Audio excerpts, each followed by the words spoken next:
Hello, welcome back to the Cleanup Podcast. We are lucky to introduce Dave Sins as our first guest. So, hello, Dave. All right, a first.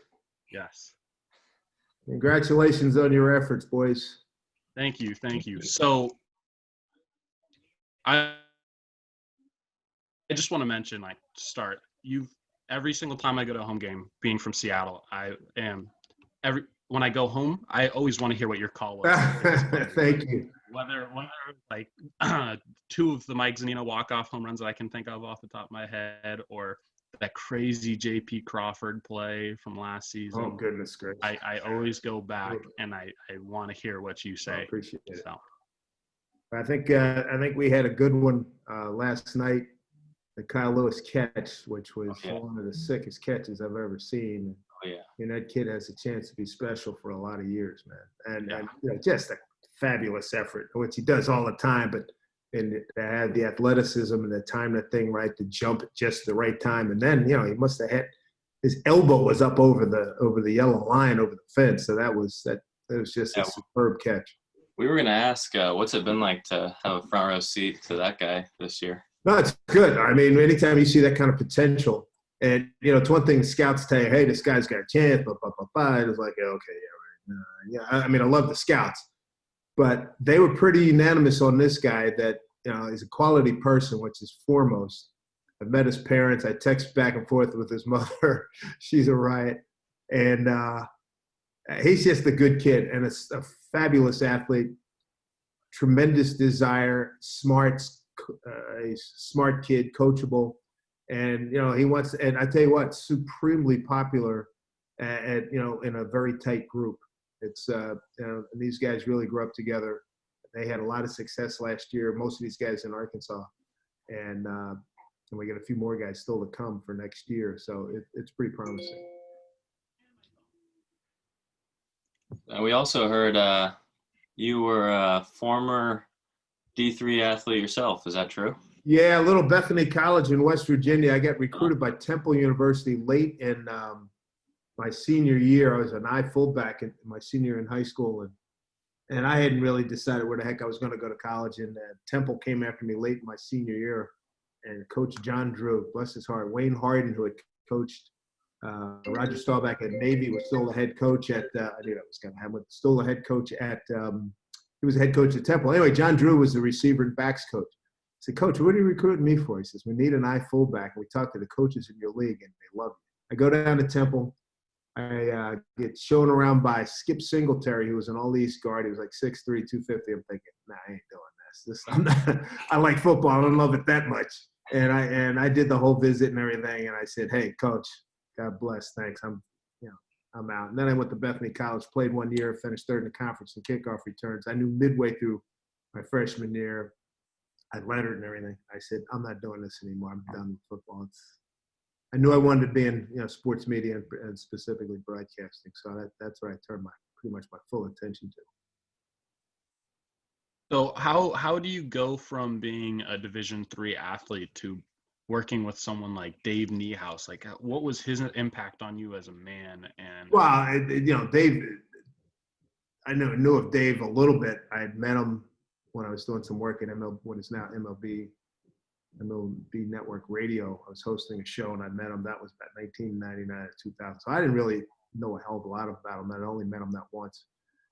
And how I got there, I mean, it's like everybody's got a story: zigzag, up, down, win, lose. You make moves. I mean, I started out as a newspaper guy, did that for 7 years, then got into broadcasting. Was a sports anchor. Then I had my talk show in New York City, 50,000 watts, 40 channels at night. 40 states at night. And then I was a sports anchor at the CBS flagship in New York. Did some fill-in at the NBC flagship, and I got a show that my radio show was simulcast on MSG Network. And people started to see me, and people started to like me, and I started going here. It was it was almost like a Frogger kind of thing. And I ended up here, and I did baseball. I was with ESPN for a lot of years. I did college hoops, football, and baseball with them. And Ron Fairley retired after the 06 season, and I was told, hey, you may want to throw on a tape, and I did, and here I am 14 years later. That's the short version of it. That's awesome. And I mean, last night, Rick Riz and you both had electric calls. What is your guys' relationship one where iron is sharpening iron? Are you Yeah, guys yeah, Rico and I get along really well because we're the same age. I'm what am I, 9 months older than he is. We have the same reference school at the same time. We have, both of us are consider ourselves, poor man's baseball historians. We love the game. We know the game, love the people in it. And our reference points musically and culturally are pretty much aligned. And so if we crack each other up and we break chops and everything. And we, when I'm over on the radio side, I always have a good time. It's and Rick's a good man. Yeah. So I want to talk about kind of a special year for you when you got to call 2 perfect games in 1 year. Talking about the Felix Hernandez perfect game, what is it like to be able to control, kind of have the voice behind people's memories, and what does that mean to you? Probably, when I retire, I'll probably think more about it. I just enjoy what I do, and if I can put, it's that was a great moment, and you just want to capture the moment. You're really not thinking ahead about legacy or any of that kind of stuff. You want to get the thing right, and that was super emotional because the Umber game that on April 21st of that same year, I did that game on Fox with Eric Karros, and we were broadcast only in Seattle and Chicagoland until they came to us in the 9th inning. The game in August with Felix, what was it, August 15th, 2012, that was our guy. He was at the peak of his game. He was maybe the best pitcher, certainly a top 3 pitcher, maybe in all of baseball at that time. And he was just dealing. I mean, there was nobody who was going to get him. And typical of the Mariners of that time, they gave him darn near no run support. He won the game 1-0. I mean, that's how perfect he had to be. I'd have to look it up. I don't remember how many hits we had, but couldn't have been more than 4 or 5. And that was super emotional because the kid had done so many things. He had won the Cy in 2010. He was the biggest beacon we had here in Seattle with the Mariners, since junior. And that crew, when they made a run, it was just a great moment. I mean, I've had a lot of great moments calling games, football, baseball, basketball, college and pro. That's still number one. And it's going to take something really special to top it.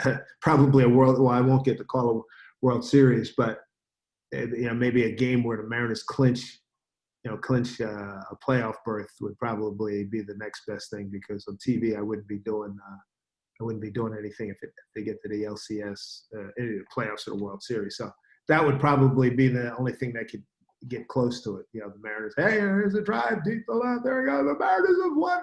Gone to the playoffs. That whole thing. That would be. Oh yeah, we've been waiting for that moment for a long. Yeah, like a generation and a half. It's getting old. Let's go. Come on. Yeah.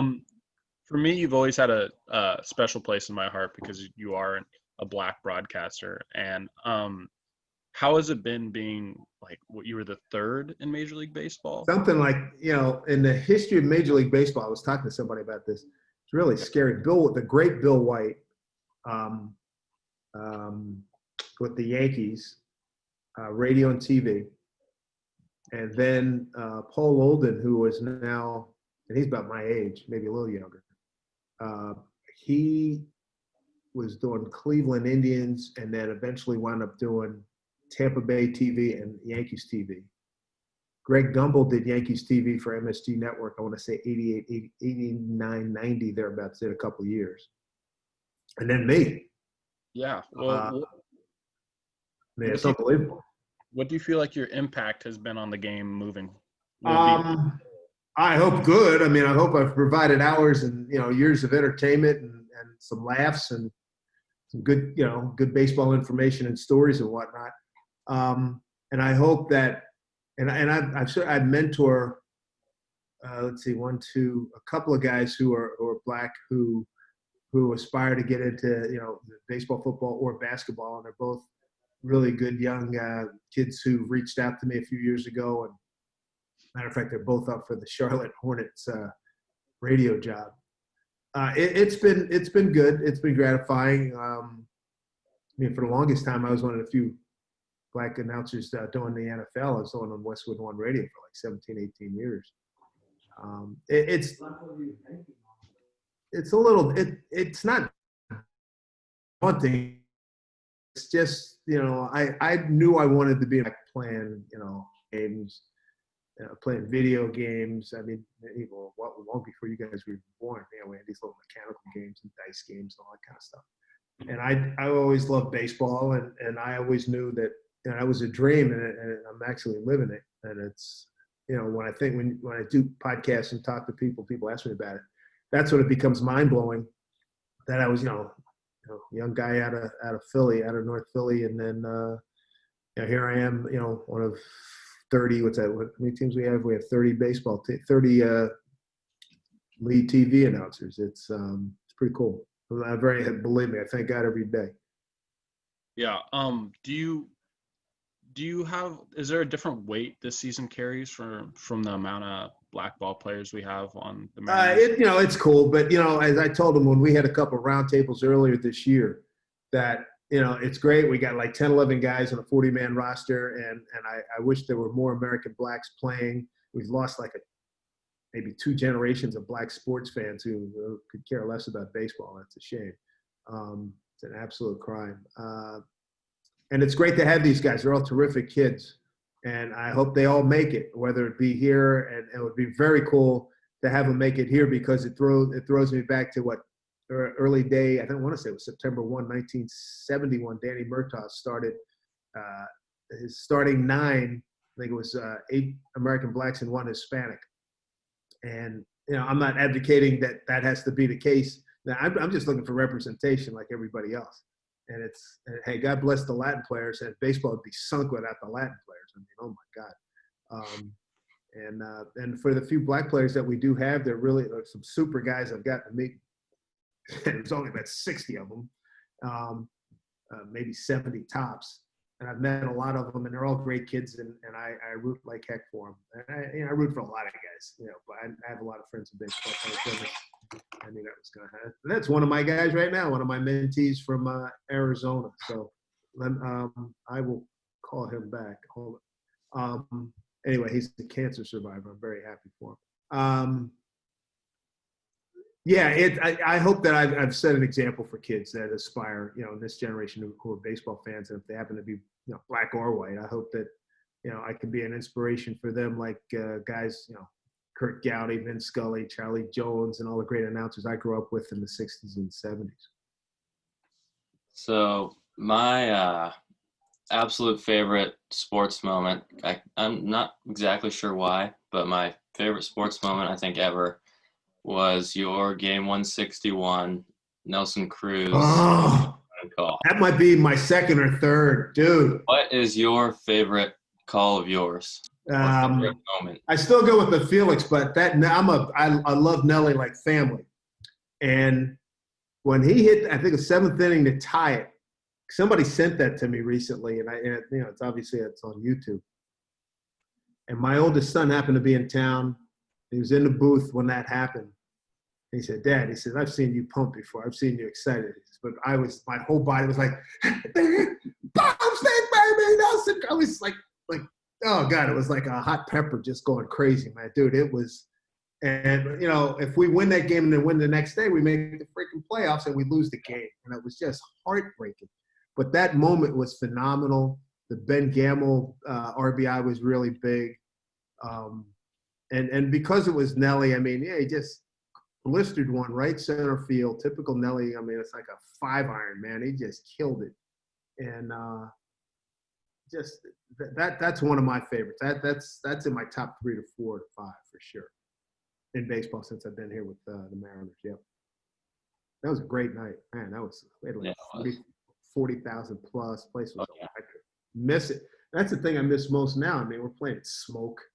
I mean, hopefully nobody gets sick out of this thing. And crazy watching the highlights of that call, and it's just way different than now. Oh my God, yeah, it's like crystal clear. And then you look out last night, and I'm looking at a picture here, and you can just see the smoke over, and it's going to probably be even more overwhelming, once it gets dark and that smoke is, reflected by the light, man. That's going to be very eerie, and probably a lot of parents watching these guys play and say, dude, this is not safe.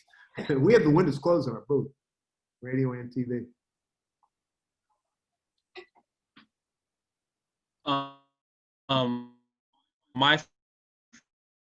We've had Ken Griffey Jr., Ichiro, Edgar Martinez, just some of the most iconic stances in Major League Baseball history. If you were playing wiffle ball as a kid, or what was the stance you were mimicking? Well, I was probably two. It was Willie Mays, or Dick Allen doing the buggy whip. And then, but of course, it's easy with a wiffle ball bat, 40-ounce bat. The man used to get the inside pitches. So those are the two, right? Those are the two that come to mind. Because I'm right-handed and they're right-hand hitters. There was Stan Musial had a great, he had an interesting style. Willie Davis, a terrific center fielder, the Dodgers in the early 60s. He had sort of a unique stance. But I would say Mays and Allen, absolutely, in terms of offense. And as I think back, maybe even the high school years, Johnny Bench, because I was a catcher, and he was right-handed. I remember that stance a lot. I would do that. Yeah. How about you guys? Albert Pujols or Miguel Cabrera. Those are the two that. Yeah. I'd say both of those guys are going to the Hall of Fame. That was a big – Jeter was my guy growing up. Yeah, always the handout, Yeah, handout. Yeah. Yep. Exactly. Great player. I'm left-handed, so Ichiro was always my guy growing up. He was like my idol when I was 4. In his prime, man, that dude, I got here at 7. So he still had some game left, and he could still run, could still throw. Didn't hit that much. He really put a premium. I mean, it seemed like he put most of his effort just going the other way to slap it. Yeah. But in those early years, man, you have middle end. Well, he could yank it on you. And the thing that was so funny in, 9? Yeah, the 09 season when Junior came back, it was always fun to be down on the field during BP. And they generally would be in the last group. The home run derby. Junior would hit some upper deck or third deck, and each will go, yeah, really? Boom, boom, just like nothing, Yeah, I think one of my favorite memories of him is like clearly him breaking the hit record, but him walking off Mariano. Like not a lot of guys get to walk off. That was a big one. Somebody sent that out to somebody who does a lot of digging must spend a lot of time on YouTube looking at archives. All of a sudden, I get a tweet, that call where he walked off Mo. And then recently I've seen somebody post I think it was the same dude. He posted an arena football game I did back in 2002. I think that was that game, and that was in Florida. And that was another time I did a game in Toronto. And then there was something, I know what it was. It was I did a game the first game I ever did on CBS, I did a game with Billy Packer, February of 94. We did Kentucky at Syracuse. And he had he had a screenshot of our on camera that we did. And I did the tournament that year, 94 and 95. That was a lot of fun. Did the tournament on TV. I did the tournament on radio for 15, 16 years. That's awesome. Those are some great moments too. The one before Felix threw that perfecto, my favorite moment broadcasting was during the 06 East Regional Final where George Mason upset number 1 seed Connecticut in a building that you could feel the building breathing. I mean, it felt like a souffle that was going up and down, up and down. It was George Mason's right across the river from D.C. in Fairfax, and full house. Connecticut had a bunch of people there. I was working with the late, great Dave Gavitt, father of the Big East, and we had a blast. That was and John Thompson just passed away. I did some games with him. I did I'll leave you with this one. 07, where the heck was that? That was at the Meadowlands in Jersey. East Region Championship, North Carolina against Georgetown. JT3 is is coaching the Hoyas. Coach John's working with me on Westwood One Radio. We're in overtime, and Jeff Green was a really good player. Played here for the Sonics, I think, for a cup of coffee. He comes out in the floor, and the TV timeout is still going on. They come out on the floor earlier, and he's walking this way, passes. And John takes his head off, and I won't use the Anglo-Saxon term, a two-word Anglo-Saxon term, but he says, "You take over this effing game." And Jeff, I think he scored a couple of baskets, had a couple of stops. And Georgetown went on to beat Carolina to get to the Final Four.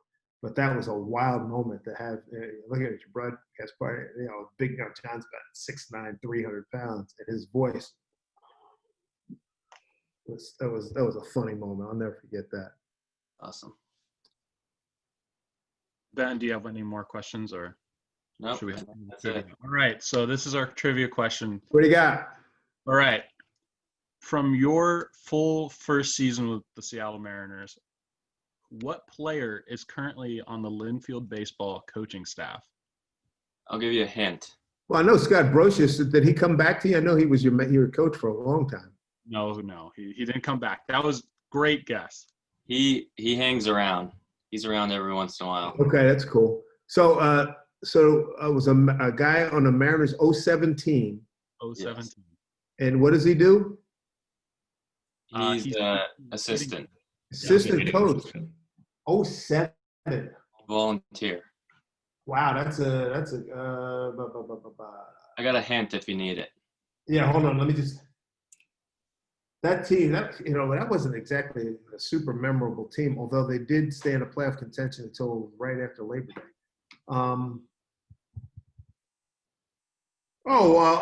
Big Richie Sexton. Oh, wow. That's it. You nailed it. Yeah, Richie Sexton, because I knew he was from Oregon, and I knew I'd heard that he was coaching. And as I was thinking back to that team, I remember when I got the job, he was about the only name on that team I really knew. Well, Ichiro and Sexton, the only two guys I really knew. Yeah, Big Richie. Yeah. Oh. See, how's he doing? He's good. He's actually I think he's the head coach at Bend High School. Good And for him. He's also a volunteer assistant with us. Yeah. Wow, if you see him, tell him I send my best. I know. All right. I know. I think the word was he always wanted to be a basketball player, but he was so good at baseball, so it wound up being an MLBer. He had some big years with Milwaukee. Yeah, and he had a few big home runs for us that year in 07. I'd have to go back and look at it, but I know I had a few. All the years are starting to blur together now. But I'm always pretty excited going to the ballpark. But that was unbelievable. Finally, after 2 near misses of getting major league jobs at that point, this was really huge to land this job. No question about it. All right, Dave. Well, thank you for your time. This has been more than we could have asked for. Thank you for being our first guest. Really. Hey, you bet. Hey, good luck, fellas. All the best. Take care. Stay in touch. All right, you bet. All right, good luck to you.